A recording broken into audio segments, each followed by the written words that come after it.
మనకి మనకు సంబంధం లేని విషయాలు చాలా తెలుసుకుంటాం. కానీ మనకు సంబంధించిన విషయాలు మాత్రం నెగ్లెక్ట్ చేస్తూ ఉంటాం. ముఖ్యంగా మన శరీరంలో రక్తం ఎక్కడ తయారవుతుందో మీకు ఎవరికైనా తెలుసా? రక్తం బోన్‌లో ఉన్నటువంటి బోన్ మ్యారోలో తయారవుతుంది. మీరు మాంసాహార జీవులైతే బోన్ పగలగొట్టినప్పుడు లోపల మనం మూలికని తింటా ఉంటాం.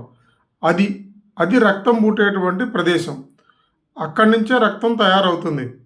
ఆ రక్తం డొనేట్ చేసినప్పుడు ఒక మన 100 ఎంఎల్ ఎంతైనా గానీ మళ్ళీ తిరిగి 2, 3 అవర్స్‌లో మనకి తిరిగి ఆ 100 ఎంఎల్ ప్రొడక్షన్ అనేది బోన్ మ్యారో నుంచే తయారవుతుంది. రక్తం బాగా తక్కువ ఉన్నవాళ్ళు ఎనీమియా అనే డిసీజ్ అని అంటారు. దీనికి కారణం ఏంటంటే సరైన పౌష్టికాహారం తినకపోవడం.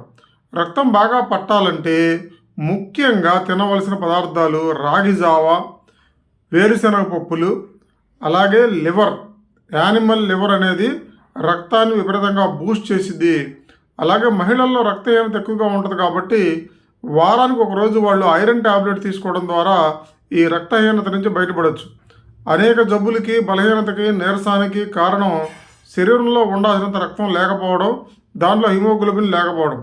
అలాగే వెరీ వెరీ ఇంపార్టెంట్ ఏంటంటే ఎక్సర్సైజ్. ఎక్సర్సైజ్ ద్వారా రక్తం వృద్ధి జరుగుతుంది. నేను ప్రతిసారి ఎక్సర్సైజ్ చేయమని చెప్తే మీరు అతిశక్తి కాదు.